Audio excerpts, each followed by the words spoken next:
బావగారు శాంతి పెళ్లికి సొమ్మును కొనాలి కదా, వెళదామా? ఓకే.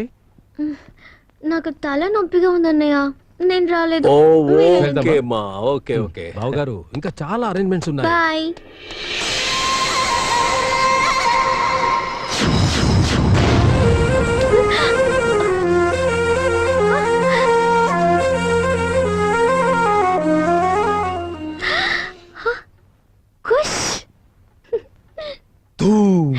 హృతిక్ రోషన్, ఎవరైనా చూస్తే గొడవ వస్తుంది, ఎందుకు వచ్చావు? प्यार करने वाले किसी से नहीं डरते. నీకప్పుడప్పుడు ఫోన్ చేస్తుంటాను, తీసుకో. నీతో మాట్లాడలేక ఉండలేను. వెళ్ళు వెళ్ళు వెళ్ళు.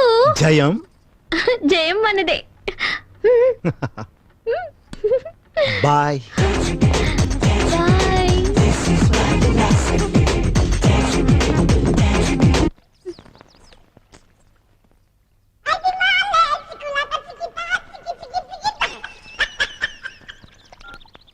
హలో హలో, ఎవరు? నేను జానీ వాకర్.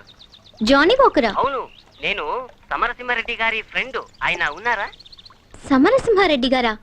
ఇది ఖుష్ గారు ఫోన్. అయ్యో కాదమ్మా, ఆయన పేరు సమరసింహారెడ్డి, రాయలసీమ వాళ్ళది. హా? Royal family.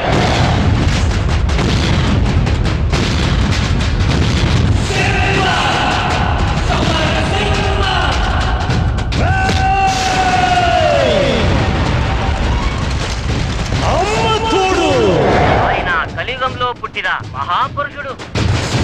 సమరసింహారెడ్డి గారికి సమరసింహారెడ్డి గారు.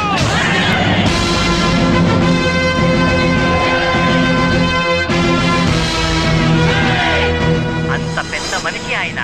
అయితే నా శత్రువు నా కాళ్ళు నరికినాడు రా, చెయ్యి నరికినాడు. అశుద్ధం కడుక్కునే చేత్తో అన్నం తినేటట్టు చేసినాడు.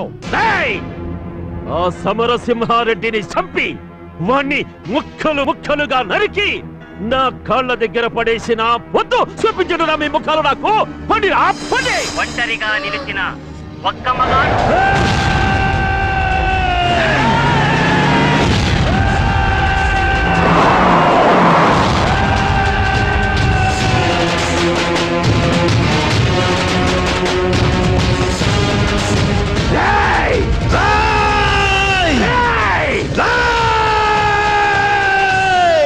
ఆయన గర్జనకి వీర రాఘవరెడ్డి అదిరిపోయాడు.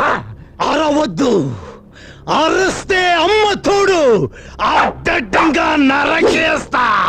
సమరసింహారెడ్డి, నిన్ను చంపి నీ శరీరాన్ని ముక్కలు ముక్కలుగా నరికి సీమలో ఇసిరేయకుంటే నా పేరు ఈర రాఘవరెడ్డి కాదురా.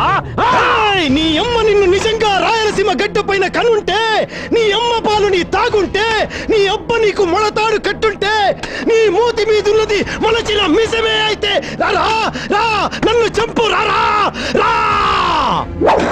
మీ అందరినీ ఇక్కడే ఇప్పుడే తగనరక్కపోతే ఈ మీసాన్ని గొరిగించుకుంటాను రా. రండ్రా.